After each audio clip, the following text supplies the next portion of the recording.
এই মুহূর্তে নিচে গিয়ে সবাইকে বলুন আপনি আমাকে বিয়ে করতে পারবেন না এবং আপনার পক্ষে কোনোভাবেই আমাকে বিয়ে করা সম্ভব না। আপনার গার্লফ্রেন্ড আছে, আপনি গোপনে বিয়ে করেছেন এবং সে মা হতে চলেছে। কথাটা খুব সিরিয়াস ভাবে বলবেন যেন সবাই এই বিয়েটা ভেঙে দেয়। বুঝতে পেরেছেন? কথাগুলো বলেই ইনায়া ছাদের রেলিংয়ে হেলান দিয়ে দাঁড়ালো, চিন্তিত মনে।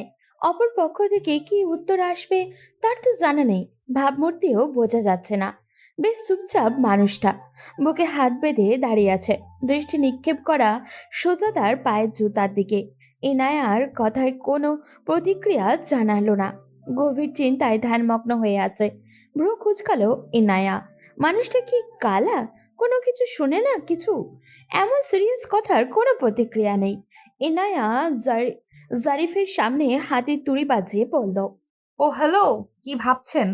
আমার কথা কি কিছু শুনতে পেয়েছেন আপনি?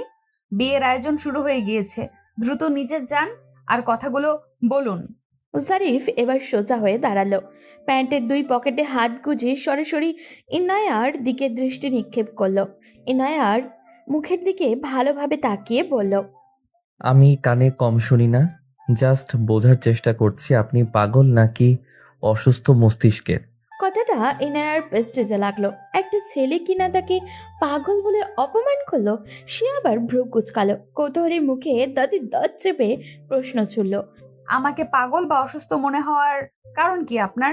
কোন দিক থেকে আমাকে পাগল মনে হয়? জারি পায়ের সামনে থাকা জুসের বোতলে লাথি মেরে খানিকটা দূরে সরিয়ে দিয়ে ইনায়ার দিকে তাকিয়ে খুব সিরিয়াস ভাবে বলল, কোনো সুস্থ মানুষের কথাবার্তা তো এমন হওয়ার কথা নয়। আমার একটা মান সম্মান আছে, ওকে? আমি গিয়ে সবার মাঝে বলবো আমার গার্লফ্রেন্ড আছে, তাকে বিয়ে করেছি, সে প্রেগনেন্ট। এটা আদৌ পসিবল? তো এইসব না বললে বিয়ে ভাঙবে কিভাবে? অলরেডি বিয়ের সব তোড়জোড় শুরু হয়ে গিয়েছে, নিচে গেলে বিয়ে হয়ে যাবে আমাদের। জারিফ ডান হাত প্যান্টের পকেট থেকে বের করলো, চুলে হাত বুলিয়ে ইনায়ার দিকে কিছুটা ঝুঁকে প্রশ্ন করলো। আপনি কি প্রেগনেন্ট? কথাটা শুনেই ইনায়ার মুখ হা হয়ে গেল, দুই ঠোঁট ফাঁকা হয়ে গেল। নীল আকাশে যেন ভেঙে তার মাথায় পড়ল। এমন ভয়ঙ্কর কথা সে জীবনেও শোনেনি। এই মানুষটা তো মারাত্মক ঠোঁট কাটা স্বভাবে।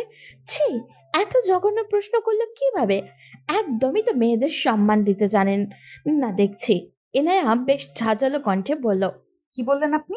এত বড় ফালতু প্রশ্ন করলেন কিভাবে? হ্যাঁ, আপনি তো খুব খারাপ দেখছি। আপনি আমাকে এত বড় ফালতু প্রপোজাল দিলেন কিভাবে? হ্যাঁ, আপনি নিচে বলুন আপনার বয়ফ্রেন্ড আছে, তাকে গোপনে বিয়ে করেছেন, আর আপনি প্রেগনেন্ট। তাহলেই তো ঝামেলা মিটে যায়। এত কাহিনী করার তো কিছুই নেই। এইসব বললে কেউ বিশ্বাস করবে না, ভাববে আমি মিথ্যা বলছি, কারণ ওরা জানে আমার চরিত্র অনেক ভালো। তাই আপনাকে বলতে বলেছি, আপনার কথা বিশ্বাস করতে পারে। জারিফ ইনায়ার কথাবার্তা শুনে রীতিমতো যেন ভড়কে গেল। এই মেয়েটা এসব কি বলছে? আশ্চর্য তো, মেয়েটা কি সত্যি পাগল নাকি মাথায় গন্ডগোল আছে? না হলে এত উল্টোপাল্টা কথাবার্তা কেউ বলে নাকি? জারিফ আবারও সিরিয়াস মোডে বলল, আপনার চরিত্র ভালো, আর আমার চরিত্র কি খুব খারাপ যে আমার কথা বিশ্বাস করবে? দেখুন, আপনি একটা ছেলে, আপনি যাই বলুন না কেন কেউ প্রেশার দিবে না, কিন্তু আমার বিষয়টা আলাদা। আমি একটা মেয়ে, বিয়ে ভাঙার কথা কিছুতেই বলতে পারবো না। দেখুন, আমার পক্ষে কিছুই বলা পসিবল নয়। যা বলার নিজে গিয়ে বলুন, আর এখনই বলুন, যান। মেয়ে দেখলে মাথা ঠিক থাকে না, তাই না?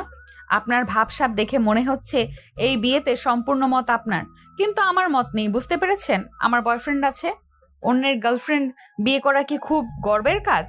ইনায়ার কথা শুনে জারিফের মেজাজ বাজেভাবে বিগড়ে গেল, রীতিমতো আত্মসম্মানে লাগলো।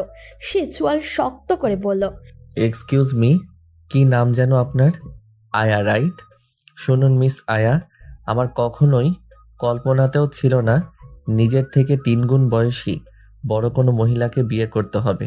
কিন্তু আমার কপাল কতটা জঘন্য হলে একটা ছেলে হয়েও নিজের চেয়ে বয়সে বড় মহিলা বিয়ে করতে হচ্ছে, চিন্তা করুন।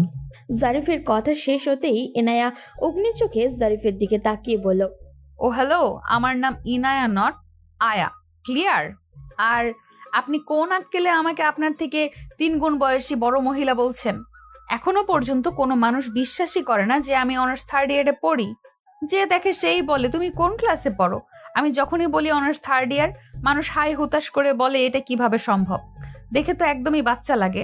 দেখে বোঝারই উপায় নেই তুমি অনার্স 3rd ইয়ারে পড়ো। নিশ্চয়ই খুব কম বয়সে স্কুলে গিয়েছিলে, নিশ্চয়ই অনেক মেধাবী স্টুডেন্ট। আর আপনি কিনা বলছেন আমি আপনার চেয়ে বয়সে 3 গুণ বড়। আমার চেয়ে 3 বছরের বড় আপনি। লজ্জা করলো না নিজের চেয়ে বয়সে ছোট বাচ্চা একটা ছেলেকে বিয়ে করতে রাজি হতে? ভোটার আইডি কার্ডে মিস্টেক করে আমার বয়স কয়েক গুণ বেশি দেওয়া হয়েছে, বুঝেছেন? তার মানে এই না যে আমার বয়স আসলে অনেক বেশি, ওটা সংশোধন করতে দেওয়া হয়েছে।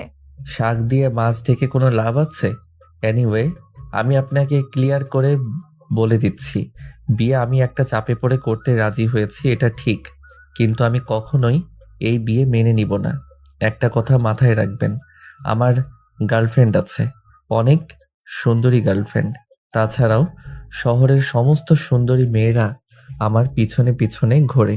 সেসব রেখে আপনাকে দেখে মাথা ঠিক না থাকার কারণ নেই। এনায়া 2 পা এগিয়ে জারিফের আরেকটু কাছে গিয়ে তর্জনী উঠিয়ে বলল, আমার পিছে 64 জেলার ছেলেরা ঘুরে, বুঝতে পেরেছেন? তাদের ব্যাকগ্রাউন্ড শুনলে আপনার মাথার ঘুরান্টি দিবে। এমন কোনো দিন নেই যে প্রেমের প্রপোজাল পাইনি আমি। কেউ ইউএসএ ফ্যামিলি সহ সেটেল, কেউ বিসিএস ক্যাডার, কেউ ব্যাংকার, কেউ শিল্পপতি। সেখানে আপনার মতো ছেলের কোনো চান্স আছে? আমিও ফ্যামিলির চাপে পড়ে বিয়েটা করতে রাজি হয়েছি। এনায়ার কথা শুনে জারিফ কপাল কুঁচকালো, ঠোঁট বাঁকিয়ে অন্যদিকে তাকালো, এমন ভাবে ঠোঁট বাঁকালো যার মানে একটা কথাও বিশ্বাসযোগ্য নয়। এনায়ার আরো বেশি প্রেস্টিজে লাগলো। ছেলেটা মুখ বাঁকিয়ে তাকে অপমান করে দিল। এনায়া ভারী মুখভঙ্গি নিয়ে বলল, কি হলো, আপনি মুখ বাঁকালেন কেন? জারিফ শার্টের হাতটা গোটাতে গোটাতে বলল, তো যান, গিয়ে বাসায় বলুন আমি কোনো বেকার ছেলেকে বিয়ে করতে পারবো না। আমার পিছনে বিসিএস ক্যাডাররা ঘোরে। তো যান, আপনিও গিয়ে বলুন আপনার বিশ্ব সুন্দরী প্রেমিকা আছে, তাকে বিয়ে করবেন। বলেছি, না শুনলে কি করব আমি? বাবা কথা দিয়ে ফেলেছে, সেই কথার নড়চড় হবে না। হঠাৎ ইনায়া বলে উঠল। জানোয়ারের বাচ্চা একটা। কথাটা জারিফের কানে যেতেই জারিফ যেন ভড়কে গেল। সে কি ঠিক শুনলো? তার বাবা এই কেমন মেয়ের সাথে বিয়ে ঠিক করেছে ওর, যার মুখের ভাষা কিনা কোনো ঠিক নেই। এইভাবে গালি দিচ্ছে। বিয়ের আগে যদি এইভাবে তাকে গালি দেয় তাহলে বিয়ের পরে কি করবে আল্লাহ জানে। চিন্তা করা যায়। জারিফের ইচ্ছা করছে কষিয়ে ইনায়ের গালে একটা থাপ্পড় দিতে। খুব কষ্টে নিজের রাগ কন্ট্রোল করে বলল, কি কি বললেন আপনি? ইনায়া যেন কিছুই জানে না, খুব অবাক হওয়ার ভান করে বলল। কি বললাম আমি? গালি দিলেন কাকে? ইনায়া ওনার মুড়ো দিয়ে বাতাস নিতে নিতে বলল, কারণকে গালি দিয়েছি। সময় নেই, অসময় নেই, চলে যায়। এরই মাঝে আকাশ থেকে বর্ষণ শুরু হলো। গুড়ি গুড়ি বৃষ্টির ফোঁটা পড়ছে। জারিফ আর ইনায়া দুজনেই আকাশের দিকে তাকালো। চাঁদ কখনো মেঘে ঢেকে গেল তারা বুঝতেই পারেনি। আকাশ কৃষ্ণরূপ ধারণ করেছে। জারিফ বলল, বৃষ্টি হচ্ছে, আমি নিচে যাচ্ছি। আপনার কিছু বলার থাকলে আপনার ফ্যামিলিকে নিজে গিয়ে বলুন। ইনায়া আরেক পা এগিয়ে জারিফের আরেকটু সামনে আসতেই ছাদের স্যাঁতস্যাঁতে জায়গায় পা পিছলে পড়ে যেতে নিলে জারিফ ইনায়ার হাত ধরে ফেলল। ইনায়া পেছন দিকে খানিকটা ঝুঁকে গিয়েছে। জারিফ হাত ছেড়ে দিলেই খুব জোরে নিচে পড়বে, আর এতে নিশ্চিত কোমর ভাঙবে তার। ইনায়া সোজা হয়ে দাঁড়িয়ে বলল, আপনার জন্য এক্ষুনি পড়ে যাচ্ছিলাম আমি। আমার জন্য পড়ে যাচ্ছিলেন নাকি আমার জন্য কোমরটা বাঁচলো? যেভাবে পড়ছিলেন এখনই কোমর যেত।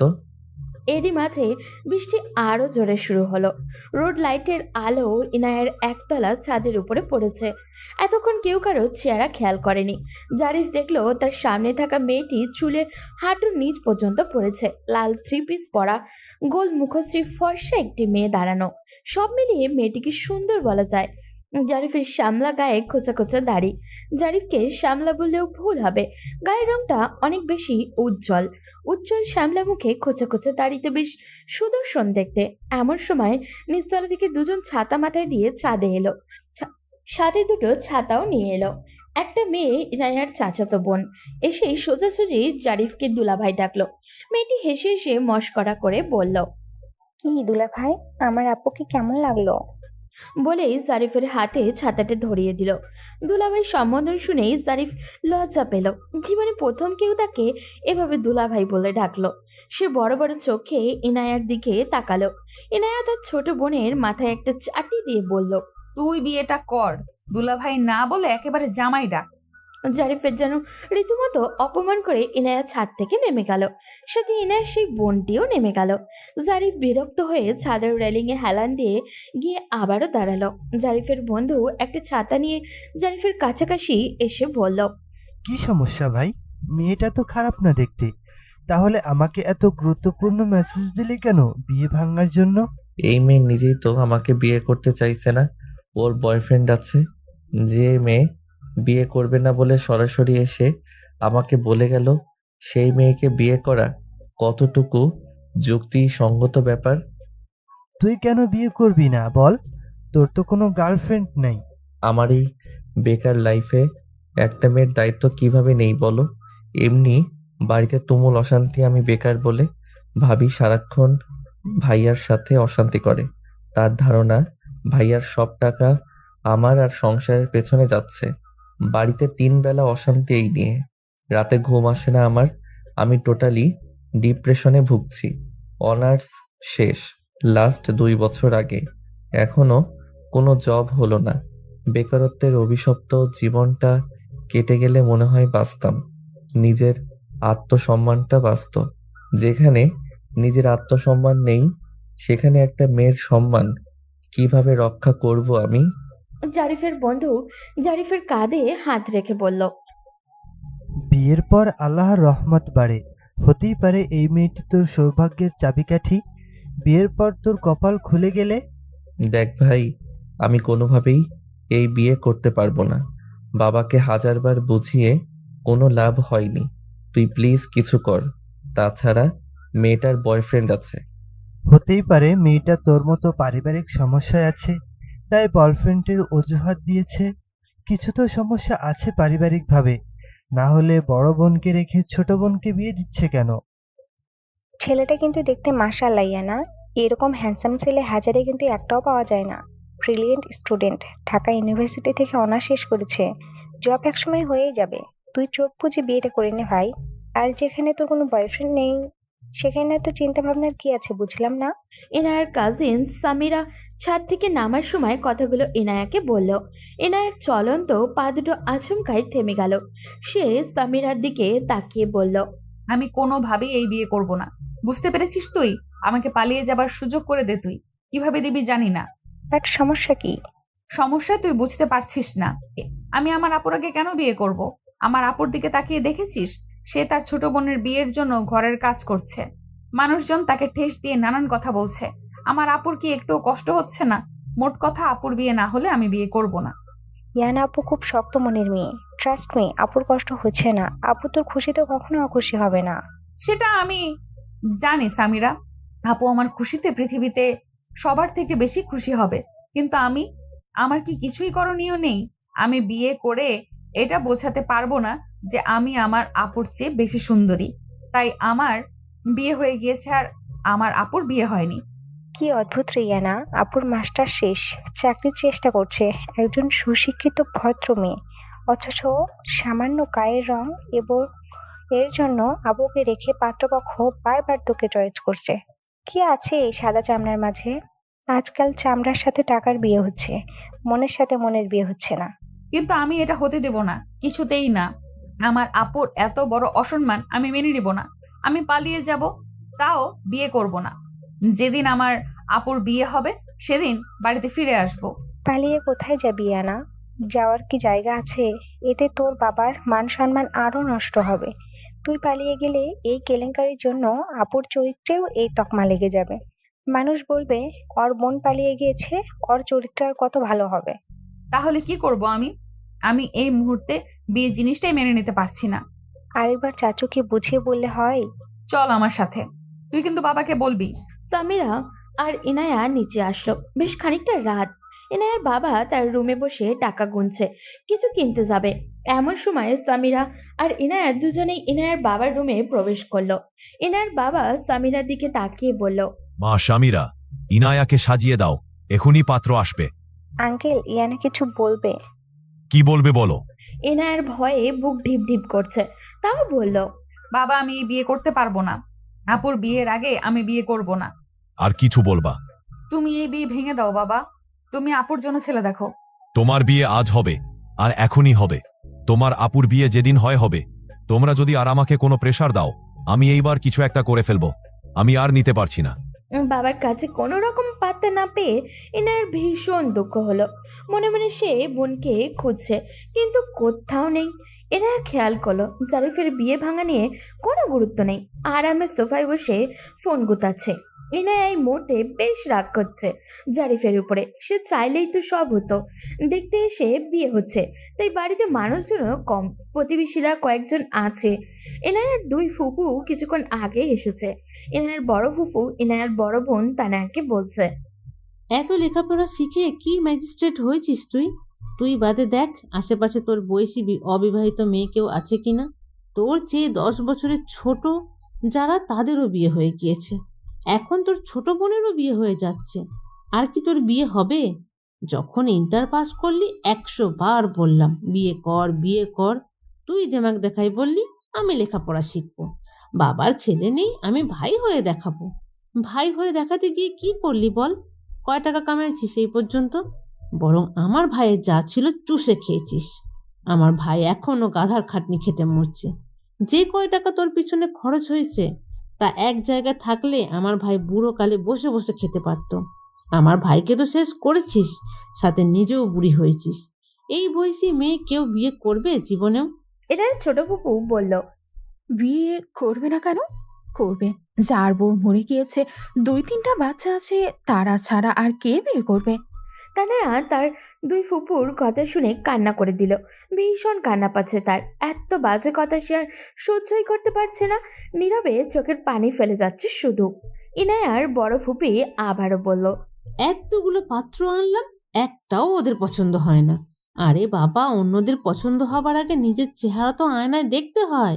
নিজের চেহারা না দেখে অন্যের চেহারা ভালো খারাপ বলতে লজ্জাও করে না। আমার বড় বৌমা একটা ছেলে আনলো, তার কি এমন সমস্যা ছিল? শুধু মাথায় টাক পড়া, আর আগে একটা বিয়ে ছিল। এই জন্য নাকি সেই ছেলে বিয়ে করা যাবে না। এখন ওর বাপ রাস্তাঘাটে হাঁটতে পারে না, যে দেখে সেই বলে বিবাহযোগ্য মেয়ে ঘরে রেখেছো, তোমার তো নামাজও হয় না ঠিকভাবে। তনয়া এসব শুনে মুখে ওড়না গুজে কাঁদতে কাঁদতে বাড়ির বাইরে গেল। ঘরের পেছনে হাঁটু ভাঁজ করে বসলো। দুই হাঁটুর মাঝখানে মাথা রেখে কাঁদছে। কষ্টে বুক ফেটে যাচ্ছে তার। শ্রাবণের ধারা বইছে, ঝুম বৃষ্টি শুরু হয়েছে। তনয়া আকাশের দিকে তাকিয়ে বলল, হে আল্লাহ, আর কত মানুষের কথা শুনবো আমি? আমি তো নিজে ইচ্ছে কালো হইনি। তুমি আমাকে সৃষ্টি করেছো গায়ের রং কালো দিয়ে। এই দোষ কি আমার? তাহলে কেন মানুষ আমাকে খারাপ কথা শোনায়? তুমি কি এসব কিছুই দেখো না? তুমি কি কিছুই শোনো না? হয় আমাকে একটা চাকরির ব্যবস্থা করে দাও, না হয় আমাকে দুনিয়া থেকে নিয়ে যাও। এই অভিশপ্ত কালো রং দিয়ে তুমি কাউকে সৃষ্টি করো না আল্লাহ। এখানে বসে কান্নাকাটি করে কি ছোট বোনটার বিয়ে ভাঙতে চাস মুখ পুরি? কোন দুঃখে কাঁদছিস? তোর আগে ছোট বোনটার বিয়ে হচ্ছে, তোর সহ্য হচ্ছে না তাই না? তোর মতো অপায়ার জন্য আমাদের ইনার বিয়েটা ভেঙে যাবে। শোন তনয়া, অনেক কষ্টে ইনার বিয়ে ঠিক করেছি। বড় বোন অবিবাহিত থাকলে মানুষ হাজারটা প্রশ্ন করে, কি জন্য বড় মেয়ে রেখে ছোট বোনের বিয়ে দেওয়া হচ্ছে? বড় বোন কি প্রতিবন্ধী নাকি চরিত্র খারাপ? ইনায়ার বড় ফুপি ফারিদা বেগম বিশ্রীভাবে কথাগুলো তানায়ার সামনে এসে বলল। তানায়া কান্না ভেজা মুখ তুলে তার ফুপির দিকে তাকালো।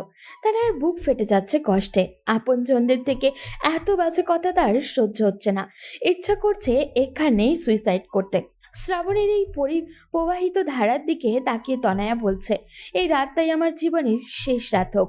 পৃথিবীর মানুষগুলো এত অবহেলা কেন করে এত নিষ্ঠুর আচরণ? তনয়া সম্পূর্ণ তো বৃষ্টিতে ভিজে একাকার হয়ে গিয়েছে। ফারিদা বেগম তানায়ের হাত ধরে টেনে হিচড়ে পেছনের দরজা দিয়ে ঘরে নিল। জারিফ ছাতা মাথায় দিয়ে ফাঁকায় এসেছিল ফোনে কথা বলতে। তখনই জারিফের চোখ পড়ে দৃশ্যটা। জারিফের চোখের সামনে যেন একটা নির্যাতিত অবহেলিত মেয়েকে দেখতে পেল। জারিফ ফোনটা প্যান্টের পকেটে গুছল। 2 কদম এগিয়ে কৌতূহলবশত জারিফ খেয়াল করলো বৃষ্টিতে ভেজা শ্যামবর্ণের একটি মেয়ে কাঁদছে। তাকে গালমন্দ করতে করতে কে ঘরে টেনে নিয়ে গেল। জারিফের সন্দেহ হলো, মেয়েটা কাঁদছে কেন? আর মহিলাটাই বা এমন বাজে আচরণ করছে কেন? কি রহস্য আছে এই মেয়েটার মাঝে? মেয়েটি কি এই বাড়ির কেউ হলে তো এমন আচরণ করার কথা নয়। ফারিদা বেগম তনয়াকে নিয়ে ইনায়ার রুমে গেল, ধাক্কা মেরে ফ্লোরে ফেলে দিয়ে বলল, আর কোনো নাটক যেন না দেখি তনয়া। আত্মীয়রা যদি টের পায় এসব, এখনই বিয়ে ভেঙে যাবে। নিজে তো বয়স বাড়িয়ে বুড়ি হয়েছিস, সাথে বোনের বিয়েটা ভেঙে বোনকেও বুড়ি বানাবি? ইনায়া সাথে সাথে তনয়াকে ফ্লোর থেকে টেনে তুলল। চোখ দুটো রাগে জ্বলে যাচ্ছে তার। অগ্নি চোখে তার বড় ফুপির ফরিদার দিকে তাকিয়ে বলল, কি সমস্যা তোমার ফুপু? কেন রোজ রোজ আসো আর আপুর সাথে বাজে ব্যবহার করো? মানুষের কথা তো আর তোদের কানে যায় না। বাইরে গেলে মান সম্মান আমাদেরই যায়। বাপের বাড়ি আসার সময় একজন জিজ্ঞেস করে, শফিক মেয়ে বিয়ে দেবে না? ইনায়া তানায়ার হাত শক্ত করে চেপে ধরে বলল, মানুষ তো কত কিছুই বলে, তাই বলে তুমিও বলবা? তুমি না ফুপু হও? তুমি আপনজন হয়ে যদি এসব বলো, তাহলে বাইরের মানুষ কি বলবে? আপনজন বলেই তো চিন্তা করি বলেই পাত্র নিয়ে আসি। কিন্তু তোমাদের তো নায়ক ছাড়া পছন্দ হয় না। সোনার আংটি কালোও ভালো। পুরুষ মানুষের একটা বিয়ে থাকলে সমস্যা কি? তারা খাটো হলে সমস্যা কি? মাথায় চুল না থাকলে সমস্যা কি? বয়স একটু বেশি হলেই বা সমস্যা কি? পুরুষ মানুষ হলেই হলো। চেহারা কি চেটে চেটে খাবি নাকি তোরা? একদম আজে বাজে কথা বলবে না ফুপু। আমার আপু কি একেবারে এমন পর্যায়ে চলে গিয়েছে যে তাকে এত নিচ দেখে বিয়ে দিতে হবে? আমার আপু একজন শিক্ষিত মেয়ে। এই এলাকার সব থেকে ভালো বিয়ে একদিন আমার আপুর হবে, একদিন চাকরিও হবে। তোমাদের এসব কথাবার্তার জন্য সেদিন লজ্জা পাবে। তোমার বোন ব্যারিস্টার হবে, বাড়িতে বসে অন্ন ধ্বংস ছাড়া আর কোনো কাজই তো দেখছি না আমি একটা ছেলে দেখেছি। তোমার বিয়ের পরেই তনয়ার বিয়ে দিব। তনয়ার এমনিই বয়স অনেক, বয়স্ক মেয়ে বিয়ে করতে চায় না কেউ, তাও আবার গায়ের রং কালো। আমার ভাতিজি আমারই তো পছন্দ হয় না, মানুষের কথা কি বলবো? এই পাত্র বিদেশ থেকে এসেছে, বিদেশে থাকাকালীন সময়ে বউ চলে গেছে, একটা 3 বছরের ছেলে আছে। বড় বাড়ির ছেলে, দেখতে অনেক ভালো। এতই যখন ভালো পাত্র, বিয়েটা তুমিই করো। যাও, নিজের জামাইকে রেখে এই পাত্রের সাথে তুমি বিয়ে করো। আমার আপু আমার বাবার টাকায় খায় পরে। তোমাদের অসুবিধাটা কোথায় বুঝি না। কত বড় বেয়াদব মেয়ে! মুখের জন্য শ্বশুর বাড়ি গিয়ে টিকতে পারবি না? যা মুখ হয়েছে না, ঠিক ওর মায়ের মতো হয়েছে। ওর মা 4 লাইন বেশি বুঝে বুঝে এই অবস্থা আজ সংসারের। আমরা ছিলাম বলে একটা ভালো ছেলের সাথে বিয়ে হচ্ছে তোর। সারা জীবন বলতে হবে ফুপু একটা কাজের কাজ করেছিল। এমন ছেলে এনেছো, ওই ছেলে তো বেকার। বেকার হলেও ছেলে ভদ্র, শিক্ষিত, প্রাইভেট পড়িয়ে হলেও তোকে খাওয়াতে পারবে। তুমি যে আমার মুখের কথা বলছো, তোমার মুখের কথাও তো কম না ফুফু। আহ ইনায়া, বড়দের সাথে তর্ক করতে নেই, ওনাদের বলতে দে। এমন সময় ইনায়ার মা পাপিয়া বেগম এসে বললেন, আপা, আমার মেয়েটা কালো বলে আপনারা এমন ব্যাপার কেন করেন সব সময়? আমারও তো খারাপ লাগে। কালো ফর্সা কি মানুষদের হাতে আছে বলুন? বলে পাপিয়া তানায়ার কাছে গিয়ে তানায়ার মাথায় হাত বুলিয়ে বলল, একটু মন খারাপ করো না মা, যে যাই বলুক, তুমি মন দিয়ে চাকরির জন্য বই পড়ো। ফরিদা বেগম আবারও দাঁত কিরমির করে বলল, তুমিই তো যত নষ্টের গোড়া। তোমার মাতব্বরিতে আজকে সংসারের এই হাল। তখন 1000 বার বললাম আর একটা বাচ্চা নাও, একটা ছেলেও তো হতে পারতো। তুমি 2টো মেয়ের পর সব বন্ধ করে বসে থাকলে। বেশি বাচ্চা নিবা না আর, মেয়েরাই নাকি ছেলে হবে তোমার। আমার ভাইয়ের ভিটেতে চেরাগ জ্বালাবে কে? জমি জাতি যা আছে সবই পরের ছেলে ভোগ করবে। আমার বাপ ভাইয়ের এত কষ্টের সম্পত্তি সব পরের ছেলেরা এসে দখল করবে। মেয়ে দুটোর একটা পথ হলে এই বাড়ি থেকে চলে যাব আমি। মেয়ে দুটোর জন্য এত কিছু সহ্য করে পড়ে আছি আমি চলে গেলে আপনারা এসে এসব নিয়ে যাবেন, চিন্তা করবেন না। আমার বাপের বাড়ির লোকেরা আমাকে তাড়িয়ে দিবে না। ফারিদা বেগম রুম থেকে গটগট করে বেরিয়ে গেল। ইনায়া তানায়াকে জড়িয়ে ধরে কাঁদতে কাঁদতে বলল, আপু, আমি তোমার কোনো অসম্মান হতে দিব না। আমি বিয়ে করব না আপু। মানুষ তোমাকে খারাপ কথা বলবে, আমি তো সহ্য করতে পারবো না। তানায়া চোখের পানি মুছে বলল, আমাদের মাকে দেখ, কত শক্ত নারী, কত কিছু সহ্য করে আমাদের মানুষ করেছে। তার মেয়ে হয়ে আমরা সামান্যতে ভেঙে পড়বো কেন? জারিফ আড়াল থেকে কথাগুলো শুনল। কথাগুলো শুনে বুঝতে পারলো কেন ইনায়া বিয়েতে অমত করছিল। ইনায়ার ফুপুর কথাবার্তা জারিফের একটুও ভালো লাগেনি, সাথে তনয়ার জন্য খারাপ লাগলো ওর। বুকের ভেতরে কেমন জানি মোচড় দিয়ে উঠল। অজানা ব্যথা অনুভব হলো। সামান্য গায়ের রঙে কি সব? আধা ঘন্টা পর জারিফ আর ইনায়ার জন্য কাজে চলে এলো। ইনায়ার সিম্পল সাজগোজ, জারিফেরও শার্ট প্যান্ট পরা। আসলে আজ তারা বিয়ের উদ্দেশ্যে আসেনি। এনায়ার ফুপুর পরিচিত জারিফের বাবা কথা প্রসঙ্গে ইনায়ার ফুপুর কাছে ছেলে বিয়ে দেওয়ার কথা বলেতেন। তিনি তখন ইনায়ার ফুপু জারিফের বাবাকে ইনায়ার কথা বলে, যেই কথা সেই কাজ। জারিফের বাবা জারিফ আর জারিফের বন্ধু আর জারিফের মা আর মামাকে নিয়ে এসে ইনায়াকে দেখেই পছন্দ হয়। হুট করেই আজ বিয়ের সিদ্ধান্ত। জারিফ তখন থেকেই এক ধ্যানে বসে তনয়ার কথা ভাবছে। মেয়েটার মনে অনেক কষ্ট। পৃথিবীতে প্রতিটা মানুষই যার যার জায়গায় অসুখী। জারিফ তার বাবাকে আবারও বলল, বাবা, তুমি আবারও ভেবে দেখো, আমার এই বেকার অবস্থায় বিয়ে করাটা কি ঠিক হবে? তাহলে আমাদের রান্না করে খাওয়াবে কে? তোমার ভাবি চাকরি করে, তোমার মাকে রান্না করতে হয়। তুমি কি চাও আমরা এই বুড়োকালে না খেয়ে মরি? এই মেয়ে কি রান্না করে খাওয়াবে? খাওয়াবে, ওর ফুফুর সাথে কথা হয়েছে। বাড়িতে একটা রান্নার লোক নিচ্ছ, তাই তো? বাড়ির বউ নিচ্ছ না? বাড়ির মেয়ে নিচ্ছি, যে তার বুড়ো মা বাবাকে দেখবে। নিজের একটা মেয়ে থাকলে কি অন্য বাড়িতে বাবুর্চির চাকরি করতে পাঠাতে বাবা? স্রেফ আমার প্রশ্নের উত্তর দাও এবং এক বাক্য উত্তর দাও। ছেলের এমন প্রশ্নে খানিকটা বিব্রত বোধ করলেও নওশে আহমেদ চারিদিকে তাকালেন, কেউ তাদের কথাবার্তা শুনছে কিনা। চাপা কণ্ঠস্বরে বললেন, বিয়ের পরে প্রতিটা মেয়েই শ্বশুর বাড়িতে গিয়ে রান্না করে। তোমার মা কি রান্না করেছে না? এভাবেই তোমার বউও রান্না করবে। লেখাপড়া শিখেছো বলে কি নিয়ম কানুন সব উল্টে পাল্টে দিতে চাও নাকি? লেখাপড়া শিখেছি বলেই আমার বিবেকে বাঁধছে বাবা। আমার নিজেকে ধিক্কার দিতে ইচ্ছা করছে। আমি কি না এই বয়সে নিজের অমতে বিয়ে করেছি? এই যুগে এসেও পরিবারের চাপে বিয়ে করছি। বাংলা সিনেমার মতো বলে দিলে তোমাদের ঋণ শোধ করতে হলেও আমি যেন বিয়েটা করি, না হলে মানুষ তোমাকে বেইজ্জতি করবে। তোমার কি উচিত ছিল না একবার অন্তত আমার মতামত নিয়ে মেয়ের ফ্যামিলিকে কথা দেওয়া? আমি কি এখন ছোট আছি যে সব সিদ্ধান্ত তোমাদের কথা মতো নিতে হবে? বিশেষ করে আমার লাইফের এত বড় গুরুত্বপূর্ণ সিদ্ধান্তটা কি নিজের ইচ্ছা মতো নেওয়ার অধিকার নেই? চুপ করো, কাজে এসে গিয়েছে। এই বাড়ির কেউ এসব শুনলে কি হবে? তোমার মতো বেকার ছেলের সাথে এত সুন্দর একটা মেয়ে, ভাবতে পারছো তুমি? বেকার ছেলের সাথে কি কেউ মেয়ে বিয়ে দিতে চায়? আমি খুব কষ্টে মেয়ের ফুফুকে এটা সেটা বলে মেয়ের বাবাকে রাজি করিয়েছি। আমাদের এলাকার সেরা সুন্দরী বউ হবে তোমার। বেকার কথাটা শুনেই জারিফের আত্মসম্মান যেন মাটির সাথে মিশে গেল। এই কথাটা রেগুলার তাকে শুনতে হয়।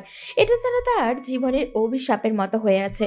ঢাকা ইউনিভার্সিটি থেকে লেখাপড়া শেষ করে তার কোনো জব হচ্ছে না। রাগী শরীরের রক্ত টক বক করে ফুটে উঠল জারিফের। মানুষের মাঝে সিনক্রিয়েট করতে পারছে না। শুধুমাত্র বাবার মান সম্মান বাঁচাতে বিয়েটা করতে হচ্ছে ওকে। সে নিজেকে শান্ত করে বলল, আমি জানি আমি বেকার বাবা। এই বেকার লাইফে আমি কি কখনো বলেছি বিয়ে করব? তুমি বিয়ে ঠিক করলে আবার তুমি খোঁটা দিচ্ছ। কথা প্রসঙ্গে বললাম আর কি। মা বাবা সন্তানের খারাপ চায় না, এটা মাথায় রেখো। এখনই বিয়ে পড়ানো হবে। বিয়ের আগ মুহূর্তে ইনায়ার হবু শ্বশুর বাড়ি থেকে হাত কান আর গলার গহনা দিয়ে ইনায়ার ফুপুর হাতে। ইনায়ার ফুপু ইনায়াকে গহনাগুলো পরিয়ে দিতে দিতে বলল, আমি আগেই ওদের বলেছিলাম মেয়েকে 3 প্রকার গহনা দিতে হবে, ঠিক তাই দিয়েছে। বোঝাই যাচ্ছে ফ্যামিলির অবস্থা অতটাও খারাপ নয়। ইনায়ার হলো রাজকপাল।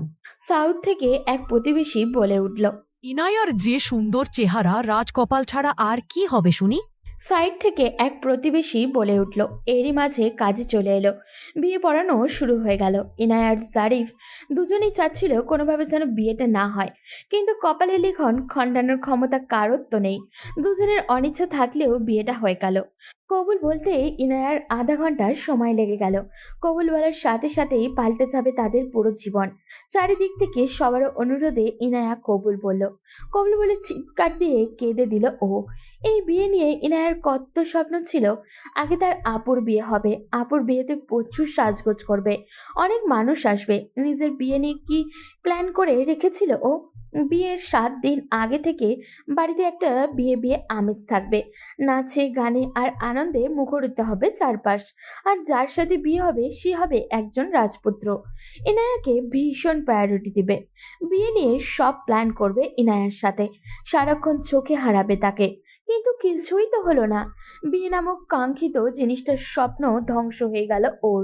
প্রতিটা মেয়েরই স্বপ্ন থাকে তার বিয়ে একটু অন্যরকম ভাবে হবে। মানুষরা ভাবে আসলেই কি তা হয়? মানুষরা ভাবে তা কখনোই হয় না। বিয়ের পর ইনায়াও কান্না মিশ্রিত কণ্ঠে বলল, আম্মু, তুমি তো সারা জীবন আমাদের নিয়ে প্রতিবাদ করেছো, আমাদের লেখাপড়ার জন্য প্রতিনিয়ত যুদ্ধ করেছো। আজ তাহলে কেন তুমি বাবাকে বাধা দিলে না? কেন আম্মু? তোমার কাছেও কি তোমার মেয়ে একটা বোঝা হয়ে গিয়েছে? ইনায়ের মা এবার ইনাকে বুকের সাথে জড়িয়ে ধরে বলল, তোমার আম্মুর কাছে তোমার 2 বোন কখনো বোঝা নাও মা। কেন যেন ছেলেটার দিকে তাকিয়ে আমার মন বলল, ছেলেটা ভালো, তোমাকে ভালো রাখবে। আমার দোয়া আছে তোমার সাথে, তুমি সুখী হবে মা। রাতে খাওয়া দাওয়া শেষ করে শ্বশুরবাড়িতে ইনায়াকে নিয়ে যাওয়া হলো। জারিফের মা আর ফুপু ইনায়ার গালে মিষ্টি দিয়ে ভেতরে নিয়ে গেল। ইনায়া খেয়াল করলো গাড়িতে একজন মহিলা বসা ছিল, খুব সাজগোজ করা, নাক কুচু স্বভাবের। ইনায়ার সাথে একটা কথাও বলেনি। গাড়ি থামতেই ইনায়াকে রেখে একা একাই বাড়িতে প্রবেশ করলো। কিন্তু মহিলাটাকে দেখতে তো খুব বেশি বয়স্ক না। জারিফের বড় ভাই ইনায়াকে বলল, ইনায়া, আমার বাবা মা, সালাম করো। ইনায়া জারিফের মা বাবাকে সালাম করলো। জারিফের বাবা মা বলল, মা ইয়ানা, আমি নিজে তোমাকে এই বাড়িতে নিয়ে এসেছি। সবার সাথে মিলেমিশে থাকার চেষ্টা করো, কেউ যেন না বলে আমার পছন্দ খারাপ। ইনায়ার মাথা তুললো, তাকালো। আশেপাশে কোথাও জারিফ নেই। জারিফের বাবা মা ফুপু আর ভাই দাঁড়িয়ে আছে। জারিফের ফুফু জারিফের বড় ভাইয়ের দিকে তাকিয়ে বলল, আরিফ, অনন্যাকে বলো তুমি বউকে বাসর ঘরে দিয়ে আসতে। মেয়েটা তো আর কিছু বোঝে না, একটু বুঝিয়ে দিতে বলো সব। ফুফু, ও আসবে না, শুধু শুধু বলে লাভ নেই। ও বাড়ির বড় বউ, ও না আসলে কে আসবে? শুধু শুধু ঝামেলা করে লাভ কি ফুফু? তুমি আর আম্মা মিলে যা করার করো। শাশুড়ি হয়ে বাসর ঘরে নিয়ে যেতে হবে, কি রাজ কপাল আমাদের। ইনায়ার শাশুড়ি ইনায়ার ফুপু শাশুড়ির কানে কানে ফিস করে বলল, বলে দিও কোনো ব্যবস্থা নিতে, যেন বিয়ের রাতেই বাচ্চা না হয়ে যায়, তাহলে সর্বনাশ হয়ে যাবে। কেননা জারিফ বেকার, এখন ওর বাচ্চা হলে কিভাবে হবে? ভুলে যেন বাচ্চা পেটে না আসে। এইভাবে বলা যায় কাউকে? ভাবি, আল্লাহ বাচ্চা দিলে তো আটকাবার ক্ষমতা কারণই। তোমাকে যা বললাম তাই বলো। শাশুড়ির কথাগুলো শুনেই ইনায়া বেশ অবাক হলো। তার ফুপি তো বলেছিল ছেলে বেকার হলেও তাদের আর্থিক অবস্থা অনেক ভালো, তাহলে একটা বাচ্চা হলে তারা খাওয়াতে পারা নিয়ে এত চিন্তিত কেন? ইনায়ার মনে হাজারটা প্রশ্নের জট। জারিফের ফুপু ইনায়াকে জারিফের ঘরে নিয়ে গেল। জারিফের বিছানায় বসিয়ে দিয়ে বলল, এইটা তোমার বাসর ঘর মা। বাসর ঘর হলো মেয়েদের জীবনে গুরুত্বপূর্ণ রাত। ইনায়া অবাক হলেও নিজের বাসর ঘরে ঢুকে চারিদিকে তাকিয়ে হু হু করে কান্না পেল তার। কল্পনায় হাজারোবার স্বপ্ন দেখেছিল লাল বেনারসি পরবে, সে তার বর শেরওয়ানি পরবে, তাজা গোলাপ আর রজনীগন্ধার সুবাসে মোমো করবে তার বাসর ঘর। তার কল্পনায় সাজানো ঘরের সাথে এই ঘরের এক বিন্দু পরিমাণও কিছু মিল নেই। বুকের মাঝে এক না পাওয়ার আক্ষেপ আর যন্ত্রণায় ভেঙে চুরে যাচ্ছে সে। পুরো রুমটা চোখ বুলায় সে। একটা খাট, একটা আলমারি, একটা আলনা আর একটা বড় পড়ার টেবিল। টেবিল জুড়ে অসংখ্য বই, সব বই বিভিন্ন চাকরির পরীক্ষার আর বিসিএস প্রিপারেশনের। ইনায়ার মাথায় চক্কর দিল, এত বই মানুষ পড়ে কিভাবে? জারিফের ফুফু ইনায়ের হাতে এক পাতা ওষুধ দিয়ে বলল, রাতে একটা ঔষধ খেয়ে নিও। বলেই রুম থেকে বেরিয়ে গেল। ইনায়া প্যাকেট থেকে আশ্চর্যজনকভাবে তাকিয়ে রইল। খাটের উপর ফেলে চুপ করে বসে রইল ও। কিছুক্ষণের মাঝেই জারিফ প্রবেশ করে রুমে। জারিফ রুমে ঢুকতেই আজ অন্যরকম কিছু একটা ফিল করলো। এতদিন সে একা থাকতো এই রুমে, আজ অন্য এক নারী বসে আছে। আজ থেকে এই ঘরে সে একা নয়, সাথে এই নারীটাও থাকবে। জারিফ ঘরের ছিটকিনি লাগিয়ে দিল। ইয়ানা বুক কেঁপে উঠল। যতই হোক পুরুষ মানুষ তো, একা ঘরে একটা মেয়ে পেয়ে সে নিশ্চয়ই চুপ থাকবে না। এখন সে জারিফের বিয়ে করা বউ, কিছু বললেও তো ইনায়া বাধা দেওয়ার ক্ষমতা নেই। কিন্তু ইনায়া মোটেও প্রস্তুত নয় এসব ব্যাপারে। কারণ জারিফ সম্পূর্ণ একজন অপরিচিত ছেলে। তার প্রতি ইনায়ার কোনো ফিলিংস নেই। যার প্রতি ফিলিংস নেই তার স্পর্শ কখনোই ভালো লাগতে পারে না। জারিফ খেয়াল করলো ইনায়ার মাঝে সেই সন্ধ্যার কোণে তেজ নেই, একদম নর্মাল দেখাচ্ছে। দেখাবেই না কেন? আনএক্সপেক্টেড ভাবে মেয়েটার বিয়ে হয়ে গেল তার মতের বিরুদ্ধে। নিশ্চয়ই নিজের পছন্দের কেউ ছিল। অসম্ভব সুন্দরী এই মেয়েটি। বয়ফ্রেন্ড থাকা তো অস্বাভাবিক কিছু নয়। হুট করে চিরচেনা নিজের ঘর, নিজের আপনজন ছেড়ে সম্পূর্ণ অপরিচিত একটা জায়গায় এসেছে ও। খারাপ লাগা স্বাভাবিক তো।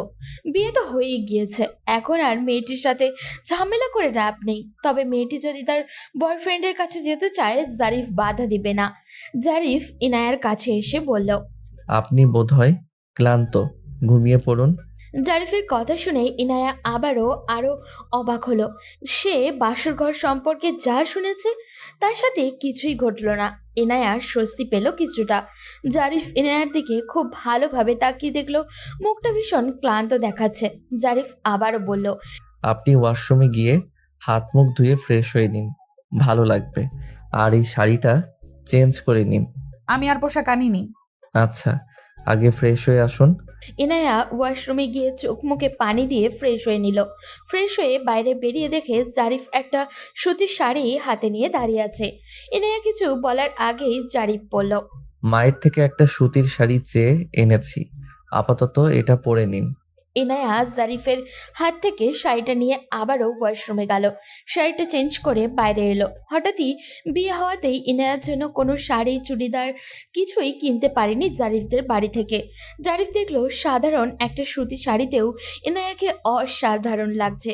মেয়েটা এত সুন্দর। জারিফ এর আগে দ্বিতীয়বার কোনো মেয়েকে এত মনোযোগ দিয়ে দেখেনি। একবার দেখার পর বারবার চোখও যায়নি। একজনকে দেখেছিল, কিন্তু আজ মনে হচ্ছে তাকেও এত গভীরভাবে দেখেনি ও। জারিফ ইনায়াকে বলল, আপনি ঘুমিয়ে পড়ুন, অনেক রাত। ইনায়া বিরক্তি হচ্ছে। খালি মনে হচ্ছে জারিফের জন্যই তার জীবনের এই পরিণতি। জারিফ একটা ছেলে মানুষ, চাইলেই অনেক কিছু সম্ভব হতো। ইনায়া বিরক্তির চোখে জারিফের দিকে তাকালো। বিছানায় গিয়ে ওষুধের প্যাকেট ফ্লোরে ছুঁড়ে মারল। জারিফ প্যাকেটটা ফ্লোর থেকে হাতে নিয়ে ভ্রু কুচকে ইনায়ার দিকে তাকিয়ে বলল, হোয়াট ইজ দিস? এসব কি? ছি, এসব খাচ্ছ কেন? শুনুন, আমি এসব খাচ্ছি না। আমার ফুপি দিয়ে গিয়েছে আপনাকে খাওয়ার জন্য। চুপচাপ ওখান থেকে একটা খেয়ে নিন। জারিফের দুই ঠোঁট কিঞ্চিত ফাঁকা হলো। মেয়েটা এসব কি বলছে? সে কি সত্যি পাগল নাকি? জারিফ স্ট্যাচু হয়ে দাঁড়িয়ে রইল। তার অনুভূতি ঠিক কি এই মুহূর্তে তা বোঝা যাচ্ছে না। জারিফ চুপচাপ গিয়ে পড়ার টেবিলে বসলো। কাল তার ব্যাংকে চাকরির পরীক্ষা আছে, আর সারাদিন পড়তে পারেনি। ইনায়া বেশ অবাক হয়ে গেল জারিফের পড়ার টেবিলে বসতে দেখে। বেশ কৌতূহলবশত ইনায়া জিজ্ঞাসা করলো, আপনি কি পড়ার টেবিলে ঘুমাবেন? জারিফ ইনায়ার কথা শুনে বিরক্ত মুখে পেছনে ঘুরল। ইনায়ার কৌতূহলী চোখ মুখের দিকে তাকিয়ে বলল, সিরিয়াসলি, আপনার মাথায় কি কিছুই নেই মিস ইনায়া? পড়ার টেবিলে কেউ ঘুমোয়? আপনি তো মাঝরাতে পড়ার টেবিলে গিয়ে বসলেন। পড়ার টেবিলে মানুষ কি জন্য বসে? বই পড়তে। সকালে আমার চাকরির পরীক্ষা আছে, আজ আমি কিছুই পড়তে পারিনি, এখন পড়তে হবে। ও, আপনি ঘুমিয়ে পড়ুন। লাইটের আলোয় ঘুম আসবে না, মাথা ব্যথা করছে খুব। জারিফ ইনায়ার দিকে তাকিয়ে খেয়াল করলো মেয়েটার চোখ দুটো কেমন হলুদ হয়ে গিয়েছে। নিশ্চয়ই মাথায় ব্যথা বেশি করছে। চুপচাপ একটা মোমবাতি জ্বালিয়ে লাইট নিভিয়ে দিল। লাইট নিভিয়ে দেওয়াতেই ইনায়ার বুক কেঁপে উঠল। সে খেয়াল করলো রুমের চারিদিক হালকা লালচে আলোর আভা, যা তার চোখের উপর পড়ছে না। জারিফ মোমবাতি জ্বালিয়ে খুব মনোযোগ সহকারে বই পড়ছে। ছেলেটা যে বই পড়ায় খুব মনোযোগী ইনায়ার বুঝতে বাকি নেই। ইনায়ার চোখে ঘুম নেই, মন আর মস্তিষ্কে হাজারটা প্রশ্ন ঘুরপাক খাচ্ছে। জীবনে কি এমন পাপ করেছিল সে? জীবনটা এত বিশ্রী হলো কেন তার? মানুষ বলতো ইনায়া দেখতে সুন্দরী কোনো এক রাজকুমার এসে বিয়ে করে নিয়ে যাবে। এই কেমন বিয়ে আর কেমন রাজকুমার? আজকের পর থেকে যদি কেউ বলে সুন্দরীদের পেছনে তাকাতে হয় না, আমি বলবো ভুল। শুধুমাত্র সুন্দরী হলেই এ জীবনে সুখী হওয়া যায়, এটা ভুল কথা। সুখ, শান্তি আর বিয়ে এমন জিনিস, এটা একমাত্র ভাগ্যের উপরেই নির্ভর করে। ইনায়া ভাবতে ভাবতে ঘুমিয়ে গিয়েছে। ঘুম ভাঙলো সকাল 7টায়। ইনায়ার ফুপু শাশুড়ি ইনায়ার গায়ে হাত দিয়ে ইনায়াকে ডাকলো। ইনায়ার বুক ধড়ফড় করে উঠল। দ্রুত শোয়া থেকে উঠে বসলো। তাকিয়ে দেখলো রাতে ওষুধ দিয়ে যাওয়া সেই মহিলাটি অমায়িক হাসি দিয়ে বলল, আমি জারিফের ফুপু, তোমারও ফুপু হই মা। ইনায়া ঘাড় কাত করে সম্মতি জানালো। ইনায়া খেয়াল করলো তার গায়ে একটা কাঁথা দেওয়া, কিন্তু গতকাল রাতে সে তো কাঁথা নিয়ে ঘুমায়নি। তাহলে কি জারিফ তার গায়ে কাঁথা দিয়ে রেখে গিয়েছে? ইনায়া পড়ার টেবিলে তাকিয়ে দেখলো জারিফ নেই। জারিফের ফুপু বলল, হাত মুখ ধুয়ে বাইরে এসো মা। ইনায়া চুপচাপ ওয়াশরুমে চলে গেল। গিয়ে আয়না দেখতে বেশ সারপ্রাইজ হয়ে গেল। আয়নায় একটা টিপ দিয়ে কাগজ লাগানো, সেখানেই লেখা আছে, আমি বেরিয়ে যাচ্ছি। আপনি ঘুম থেকে উঠলে আমাকে পাবেন না। আজ আমার পরীক্ষা, ফিরতে রাত হবে। এই বাড়িতে সবাই আপনার অপরিচিত। আনইজি লাগবে জানি, তবুও খাবার খেয়ে নেবেন। ইনায়া চিঠিটা পড়ে অনেক বেশি সারপ্রাইজ হলো। একটা অজানা মানুষের প্রতি এত যত্ন ইনায়া আগে দেখেনি। মানুষটা মনে হয় খুব একটা খারাপ না, সহানুভূতি আছে। ইনায়া ফ্রেশ হয়ে বাইরে গেল। আশপাশের কয়েকজন বউ দেখতে এসেছে ওকে। ইনায়া বারান্দার চেয়ারে বসে আছে। মানুষ বিভিন্ন ধরনের প্রশ্ন করছে, ইনায়া উত্তরও দিচ্ছে। এভাবে সারাদিন কেটে গেল।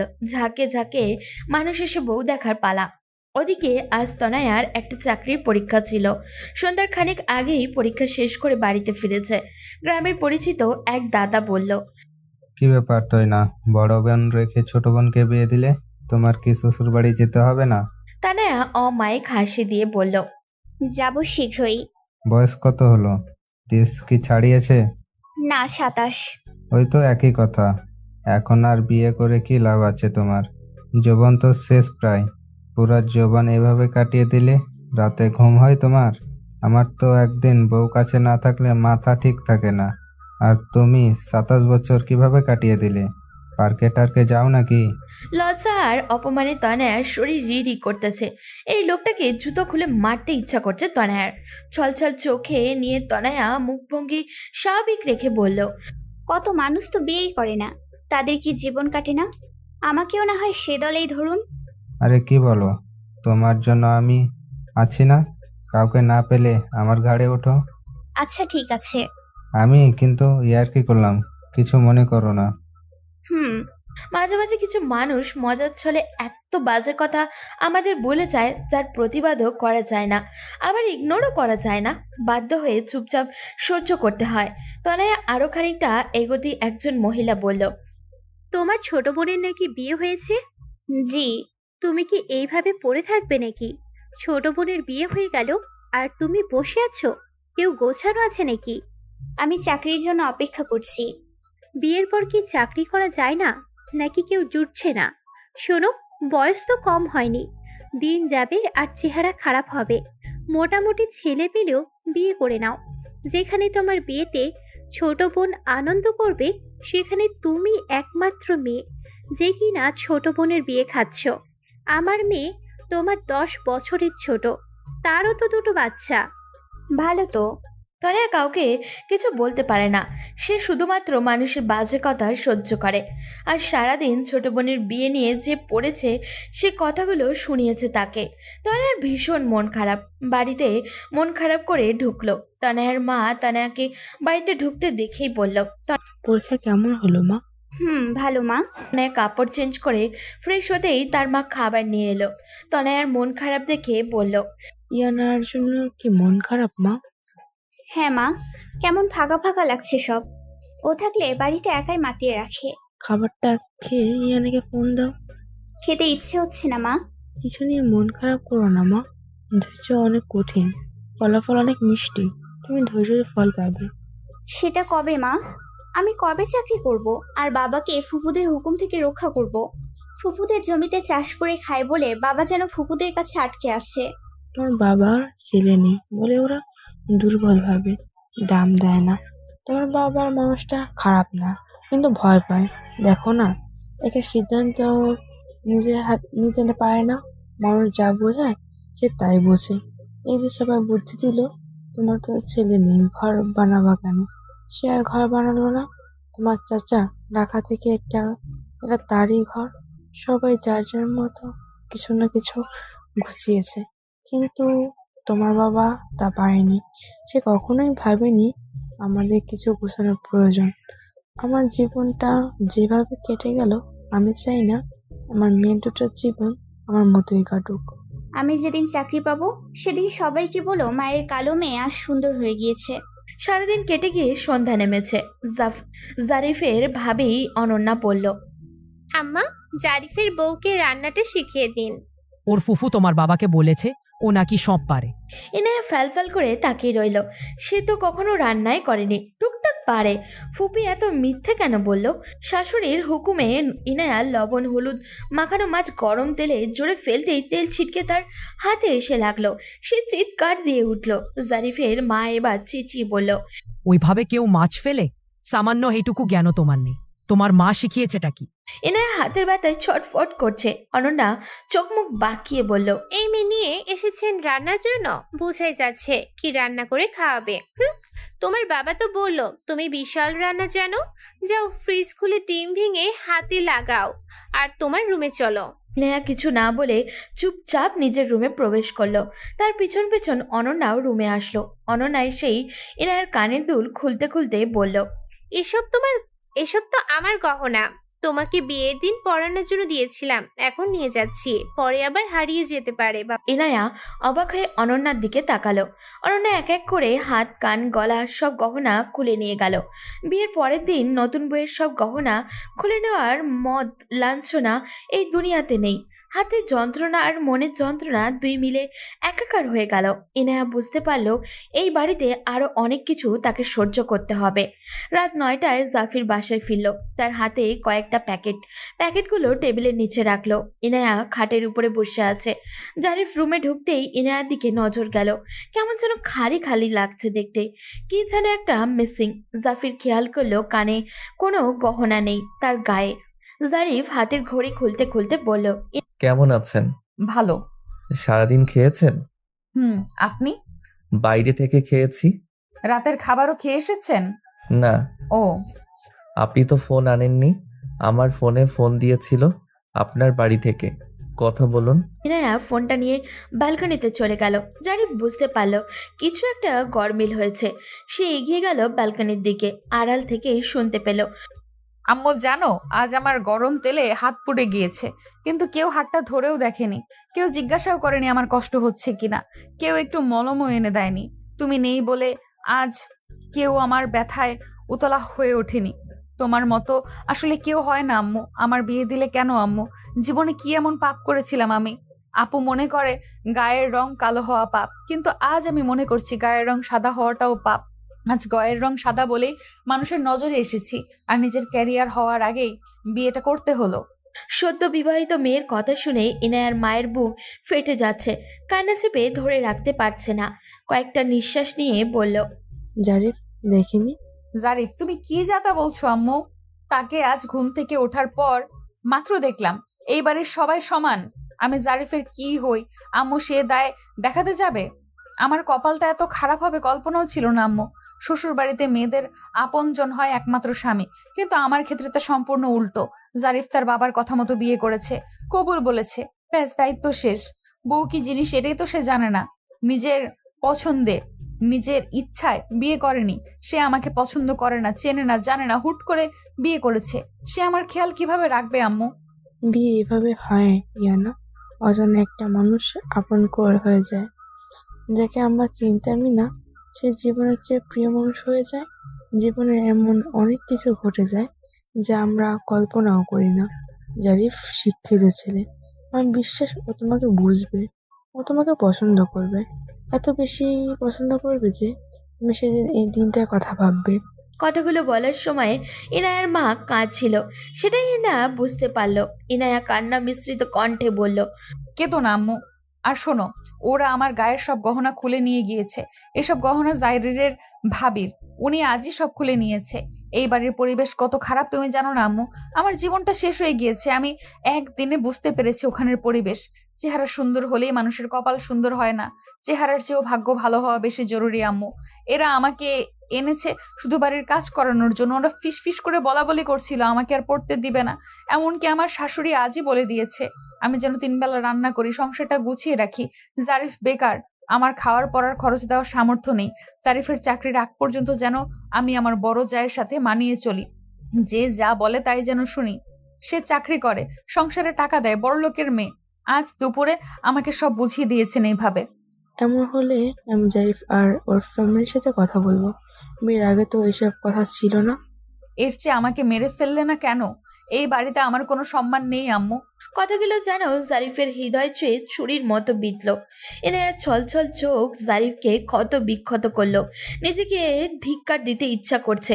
সে একজন ব্যক্তিবান পুরুষ, এনায়া তার স্ত্রী। এনায়ার এত বড় অপমান সে মেনে নিতে পারছে না। এনায়া তো জোর করে এই বাড়িতে আসেনি, বরং সে বিয়ে করতে রাজি ছিল না। সবাই প্ল্যান করে মেয়েটার সব স্বপ্ন শেষ করে দিল। নিজের পরিবার যে এমন জারিফ সেটা জানতো, তাই বিয়ে তো করতে রাজি ছিল না। নিজের পরিবারের মানুষ এই অন্যায় জারিফ মেনে নিবে না। রাগে ফুঁসতে ফুঁসতে নিজের মায়ের ঘরে গেল। ঘরে ঢোকার আগেই জারিফের কানে এলো জারিফের বড় ভাবি জারিফের আম্মাকে বলছে, আম্মা, জারিফ তো টিউশনি করে। আমরা তো আর এতদিন ওর কাছে টাকা পয়সা চাইনি, কিন্তু এখন থেকে জারিফকে বলবেন ও যেন সংসারের টাকা দেয়। শুনেছি আমার যা বেতন ওর 4 চেয়ে বেশি টিউশনি করে থেকে ইনকাম পায়। জারিফ তখনই রুমের ভেতরে প্রবেশ করলো। নিজের মায়ের দিকে অগ্নিরূপে তাকিয়ে বলল, মা বাবা কোথায়? কেন বাবা? এখানে ডাকো, কথা আছে। জারিফের চিৎকার শুনে ইনিয়া রুম থেকে বেরিয়ে বারান্দায় দাঁড়ালো। জারিফের বাবা আর বড় ভাই রুমের মধ্যে প্রবেশ করলো। জারিফের বাবা বলল, কি হয়েছে জারিফ? নিজেদের ছোটলোকি ব্যবহার এইভাবে প্রকাশ করছো কেন তোমরা? হয়েছে কি? ইনায়ার গহনা খুলে এনেছে কেন ভাবি? আর গহনা সে এনেছে, এতে সমস্যা কি? গহনা দিয়েছিলে কেন? একজনকে কিছু দিয়ে খুলে আনার মতো ছোটলোকি কিভাবে করলে? এবার জারিফ তার বাবার দিকে তাকিয়ে বলল, তুমি ভাবির গহনা কেন দিয়েছিলে? ওই বাড়িতে মানুষজন জিজ্ঞেস করছিল আমরা কি দিচ্ছি, তাই বড় বৌমার গহনা দিয়েছিলাম। কেন ওরা জানে না ওদের জামাই বেকার, তাদের মেয়েকে কিছু দিতে পারবে না? বেকার ছেলের সাথে এমনিতেই কেউ মেয়ে দেয় না। কথা ঘুরিয়ে পেঁচিয়ে না বললে বিয়ে হতো? আমি কি বিয়ে করতে চেয়েছিলাম? বাড়িতে রান্না করবে কে? ইনায়া তোমাদের রাঁধুনি নয়, ওর এখনো লেখাপড়া শেষ হয়নি যে সারাদিন তোমাদের রান্না করে খাওয়াবে। ভাবি একবার রান্না করলে ইনায়া একবার রান্না করবে। লেখাপড়া কিসের? আর একদিনও না। বাড়ির বউ আর পড়াশোনা করে লাভ নেই। এই বাড়িতে লেখাপড়া চলবে না। একজন চাকরি করে ঠিকমতো রান্না করে খাওয়াতে পারে না, আরেকজনও চাকরি করলে এই সংসার দেখবে কে? জারিফের ভাবি পাশ থেকে বলল, দেখুন, আপনার ছেলে নাকি বিয়ে করবে না, এখনই বইয়ের হয়ে কত কথা বলছে। এইভাবে একটা মেয়ের লাইফ নষ্ট হতে আমি দিব না। তোমরা একটা সহজ সরল পরিবারকে ঠকিয়ে তাদের মেয়ের জীবন নষ্ট করতে চাইছো। লেখাপড়া করবে, খরচ দিবে কে? তোমার খরচই তো আমাদের চালাতে হয়। আমার খরচ এখন আমিই চালাই, আর ইনায়াকে লেখাপড়া আমি করাবো। বাবা, বইয়ের লেখাপড়া চালাবে? মানুষ ন্যাশনাল ইউনিভার্সিটি থেকে পড়ে জব পেয়ে যাচ্ছে, তুমি ঢাকা ইউনিভার্সিটি থেকে পড়ে কি করলে? হ্যাঁ, 1 টাকাও এই বাড়ি থেকে তুমি আর পাবে না। তোমার ভাইয়াকে বলে দিব, আর এই মাস থেকে তুমি বাড়তি টাকা দিবে সংসারে। এতদিন তুমি ফ্রিতে খেয়েছো, এখন তোমার বউ আছে, দুজনে খরচ কে দিবে শুনি? হ্যাঁ, তোমার টিউশনির টাকা কি করো তুমি এত? হ্যাঁ, তুমি তো অনেক টাকা ইনকাম করো। এই সংসারে আমরা টাকা দিতে দিতে নিজেদের জন্য কিছুই জমাতে পারছি না, এখন থেকে আর পারবো না দিতে, বলে দিলাম। আমাকে জোর করে বিয়ে দিয়ে ভালোই খেল খেললে। একটা নিষ্পাপ মেয়েকে এনে ওর গহনাও খুলে নিলে, কিছুদিন পরে নিতে। এত যখন দরদ তুমি বানিয়ে দাও। হ্যাঁ দিব। আমার বউয়ের পা থেকে মাথা পর্যন্ত গহনা থাকবে, না হলে আমার নাম জারিফ নয়। আমি আমার ভাগ্য মেনে নিয়েছি। আমি জানি আমার কপালে ওই মেয়ে ছিল, তাই যেভাবেই হোক বিয়েটা হয়েছে। আর বিয়ে যখন হয়েছে, ওর প্রতি কোনো দায়িত্বের অবহেলা আমি করব না। আজ আমি বেকার, সময়টা খারাপ যাবে, কিন্তু এই দিন না, দিন একদিন পাল্টে যাবে। আর খাওয়ার খোঁটা দিলে আমার বউ আমার টাকাই খাবে, প্রয়োজনে একবেলা খাবে, তবুও তোমাদের কিছু খাবে না। বলেই জারিফ রুম থেকে বেরিয়ে গেল। এনার ছলছল চোখ দুটো শীতল হলো, মনের মাঝে কি যেন এক শান্তি পেল। এমন শান্তি সে আগে পায়নি। জারিফ যখন তাকে আমার বউ বলছিল তখন বুকের মাঝে কম্পন হচ্ছিল। জারিফ তার মা বাবার রুম থেকে বেরিয়ে গেল। ইনায়া রুমে চলে গেল। জারিফের কয়েকটা কথা ইনায়ার সব দুঃখ ভুলিয়ে দিল। যেন হঠাৎই বৃষ্টির মতো এক পশলা প্রেম ইনায়ার হৃদয়ে দোলা দিল। যত্নই বোধ হয় একমাত্র ভালোবাসার অস্ত্র। জারিফের আনা প্যাকেটগুলো ইনায়া খুলল। সেখানে 4টা 3 পিস, সাথে কিছু কসমেটিক্স। ইনায়া বুঝলো এগুলো জারিফ এনেছে। ইনায়া অপেক্ষা করছে জারিফের জন্য। জারিফ এলে সে আর খারাপ ব্যবহার করবে না। কিছুক্ষণের মাঝেই জারিফ রুমে এলো। সোজা ইনায়ার কাছে গিয়ে কোনো অনুমতি ছাড়াই ইনায়ার হাতটা ধরে বলল, দেখি হাতটা। ইনায়া হাতটা মেলে দিল। দেখতেই জারিফের বুকের মাঝে জ্বলন উঠল। ইস, হাতটা তো পুড়ে গিয়েছে একদম। জারিফ একটা মলম হাতে লাগিয়ে দিতে দিতে বলল, তোমাকে আর রান্নাঘরে যেতে বললে যাবে না। আর 7 দিন এই বাড়িতে থাকবো আমরা। এই 7 দিন তোমাকে রান্না করতে বললে তরকারিতে লবণ বেশি দিবে, মরিচ বেশি দিবে, রাঁধুনি বানানোর শখ মিটিয়ে দিব। আমি কিছুই বলতে যাব না।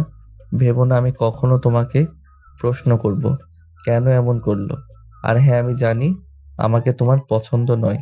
তোমার বয়ফ্রেন্ড আছে, তোমার অমতে বিয়ে হয়েছে। তুমি চাইলে সেখানে যেতে পারো, তবে এখনই যেও না। মানুষ খারাপ বলবে। আমি বাসা নিব 7 দিনের মাঝে। আমি বেকার, তবে টিউশনি আছে। সমস্যা নেই, চালাতে পারবো। হয়তো একটু কষ্ট হবে। এনার চোখে আবারও ছলছল করে উঠল। এমন একটা মানুষই তো সে চেয়েছিল জীবনে। তার আম্মুর চোখ এত নিখুঁত হলো কিভাবে? এনার ইচ্ছা করছে এখনই জারিফকে জড়িয়ে ধরে বলতে, মাত্র একটা দিনে আমার মন চুরি করে নিয়েছেন মশাই। আমি তো আপনাকেই ভালোবাসি। কিন্তু লজ্জায় বলতে পারল না। ঠোঁটের কোণে মৃদু হাসি নিয়ে বলল, আমার কোনো বয়ফ্রেন্ড নেই। সেদিন বিয়ে করব না বলে মিথ্যা বলেছিলাম। মিথ্যা বলেছিলে কেন? আমাকে পছন্দ হয়নি নাকি বেকার বলে? আমার না হয় এই সমস্যা ছিল, কিন্তু আপনার তো গার্লফ্রেন্ড আছে। আচ্ছা, বুঝলাম। আমারও গার্লফ্রেন্ড নেই। আমি তো জানি আমার ফ্যামিলি কেমন, তাই বেকার অবস্থায় বিয়ে করতে চাচ্ছিলাম না। তাছাড়া এত সুন্দরী একটা মেয়ে আমার মতো কালো ছেলের সাথে মানায় নাকি? আপনি কালো কোথায়? আপনি হ্যান্ডসাম খুব। জীবনে প্রথমবার কেউ এভাবে প্রশংসা করলো। কেউ আগে বলেনি? না। বিশ্বাস হচ্ছে না। হাতে কি খুব ব্যথা হচ্ছে? এখন কোনো ব্যথা নেই। ইনায়া, আমি জানি তুমি বেটার কিছু ডিজার্ভ করো। তুমি সুন্দরী মেয়ে। আমার মতো বেকার ছেলে আসলে তোমার যোগ্য নয়। যে কোনো কারণেই হোক তুমি আমার ভাগ্যে ছিলে, তাই আমার জীবনে এসেছো। বিয়ে আল্লাহর সিদ্ধান্তে হয়। যা হয়েছে সব ভুলে আমরা একসাথে জীবনটা পাড়ি দিতে পারি। আমি দীর্ঘদিন ডিপ্রেশন আর মানসিক অশান্তিতে আছি। একটা বেকার ছেলের জীবন কতটা অভিশপ্ত তুমি বুঝবে না। প্রতিনিয়ত মানুষ জিজ্ঞেস করে কবে চাকরি হবে তোর। ফ্যামিলি থেকে প্রেশার, জানি না কবে চাকরি হবে। এর মাঝে তুমি এলে জীবনে। আমি তোমার কোনো শখ পূরণ করতে পারলাম না। এই ব্যর্থতা নিয়ে বাঁচবো কিভাবে? ইনায়া জারিফের হাতটা ধরে বলল, আমার কিছু লাগবে না। আপনার সাথে আপনার আপনার মতো করে জীবনটা কাটিয়ে দিতে চাই। তবে আপনার অনেক ভালো চাকরি হবে। আমি সত্যি একদিন রাজরানী হব। আপনার এই বেকার জীবনের সঙ্গী হতে আমার আপত্তি নেই। আজ দুঃখটুকু ভাগ করে নিতে চাই, পরে না হয় সুখটুকু ভাগ করব। কোনো মেয়ে যে এত সহজে কারো বেকারত্ব মেনে নিতে পারে, তোমাকে না দেখলে জানতাম না। তুমি আমার অনুপ্রেরণা ইনায়া। আমি আমার জীবনের সর্বোচ্চ চেষ্টা এইবার করব তোমার হাত ধরে যেন বলতে পারি, তোমার অনুপ্রেরণায় আজ আমি বিসিএস ক্যাডার। ইনায়া নিজের অজান্তেই জারিফের বুকে মুখ লোকালো। জারিফ মুচকি হেসে ইনায়াকে জড়িয়ে নিল। এরপর কেটে গেছে লম্বা একটা সময়। জারিফকে আজ খুব অস্থির দেখাচ্ছে, কিন্তু কি নিয়ে ইনায়া সেটা জানে না। বিবাহের আজ 2 বছর পূর্ণ হলো। আজকের দিনটা তাদের জীবনের স্পেশাল দিন। ইনায়া গত 1 মাস ধরে ভেবে রেখেছে আজকে জারিফকে সে বিশেষ সারপ্রাইজ দিবে, কিন্তু জারিফকে অন্যমনস্ক আর মন খারাপ দেখে ইনায়া কিছুই বলতে পারছে না। বিগত 2 বছর অনেক অশান্তি আর দুঃখ কষ্টে দিন কেটেছে ইনায়ার জারিফের। অভাব অনটন, খেয়ে না খেয়ে দিন গিয়েছে, কিন্তু ওরা দুজনকে কাউকেই বুঝতে দেয়নি। বিগত 2 বছরে তন্ময়া, জারিফ আর ইনায়া 3 জন হয়েছে জীবনের কঠিন পরিস্থিতির মুখোমুখি। তিনজনেরই জীবনে চিত্র ছিল ভিন্ন। তনয়ের গায়ের রং কালো, বয়স নিয়ে পরিবার, আত্মীয় স্বজন, সমাজের কাছে প্রতিটা পদে পদে হেনস্থা হয়েছে। সমাজ তাকে ছুঁড়ে ফেলেছে নর্দমায়। ফ্যামিলি থেকে কখনো তার বাবার বয়সী বিবাহিত ডিভোর্সি কারোর সাথে বিয়ে দেওয়ার জন্য জোর করেছে। তনয়ের জীবনটাও বিষাক্ত করে তুলেছিল প্রতিবেশীরা, শুধু বিয়ে হচ্ছে না বলে। এই সমাজ কালো মেয়েরা কতটা মূল্যহীন সেটা তনয় আজ জীবনে হাড়ে হাড়ে টের পেয়েছে। কিন্তু কথায় আছে না, দিন কখনো একরকম যায় না। প্রতিটা মানুষের জীবনেই খারাপ সময় কেটে গিয়ে ভালো সময় আসে। হাল না ছেড়ে চেষ্টা করলে একদিন না একদিন অন্ধকার ঠিকই কেটে যায়। এনার বিয়ের 1 বছর পর তনয়া বিসিএস ক্যাডার হলো। চাকরির পরেই আরেকজন বিসিএস ক্যাডারের সাথে বিয়ে হয়। সেই ছেলেটির গায়ের রং ধবধবে সাদা, নিখুঁত, সুন্দর একটি ছেলে। তনয়া তার চারপাশের মানুষ তাক লাগিয়ে দিয়েছিল। গায়ের রং কালো, বরং নিয়ে দুঃখ কষ্ট সহ্য করে তনয়া কোনো এক রাজকুমারের রানী হয়েছে। শ্বশুরবাড়িতে সম্মানের সাথে সাথেই আছে। একদিকে ইনায়া পরীর মতো সুন্দর হওয়ায় শ্বশুরবাড়িতে মিনিমাম সম্মানটুকুও পায়নি। দিনের পর দিন অবহেলা আর খোটা সহ্য করে অবশেষে জারিফের সাথে আলাদা বাসায় উঠেছে। জারিফ বিয়ের প্রথমেই আলাদা বাসা নিতে চাইলেও ইনায়ার আপত্তি ছিল। সে সবটা মানিয়ে নিতে চেয়েছিল, কিন্তু পারেনি। তার স্বামী বেকার বলে মিনিমাম সম্মানটিকেও কেউ তাকে দেয়নি।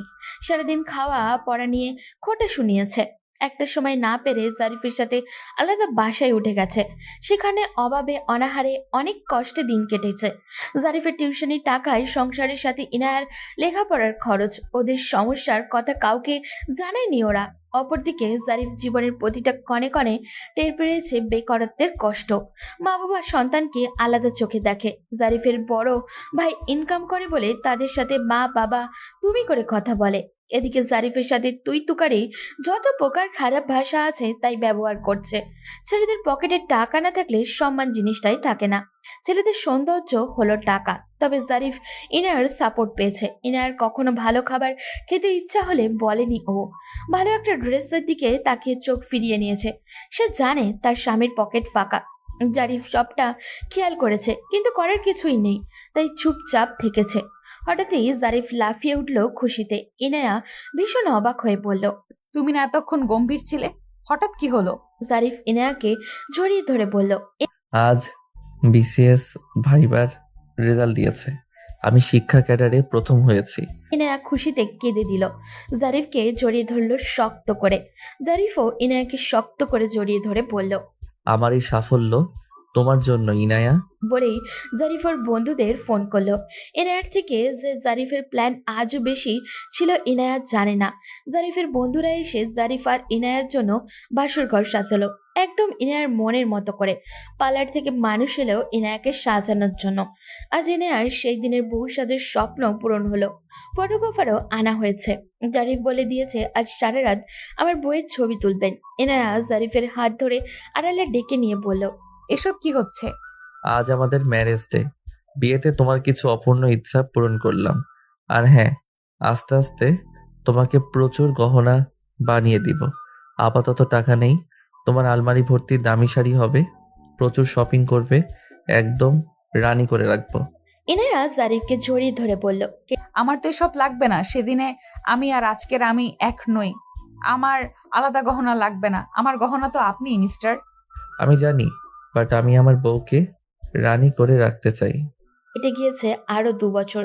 সবকিছু বদলে গিয়েছে। ইনায়া আর তনয়ার মা বাবাকে কেউ আর ছোট চোখে দেখে না। মানুষ তাদের অন্যরকম সম্মানের চোখে দেখে। তনয়াকে এখন আর কেউ কালো বলে না। আগে যারা বাজে কথা বলতো তারাই এখন সম্মানের সাথে কথা বলে। জারিফ আর ফ্যামিলি থেকে কেউ বাজে কথা বলে না। ইনায়াকে কেউ আর অসম্মান করে কথা বলার সাহস বানায়। ইনায়াকে কেউ আর অসম্মান করে কথা বলতে সাহস পায় না। ইনায়ার এখন অনেক গহনা হয়েছে, আলমারি ভর্তি শাড়ি হয়েছে। জারিফ তার কার্ড ইনায়ার হাতে তুলে দিয়েছে। ইনায়া সত্যি এখন রানী। দুজন অচেনা মানুষ এখন এক একজন এক এক অপরজনকে ছাড়া নিঃশ্বাসই নিতে পারে না। ভালোবাসা সুন্দর। দুজন মানুষ সঠিক হলে কষ্টের পরেই সুখ আসে। এটাই প্রকৃতির নিয়ম। ভালো থাকুক তাদের ভালোবাসা।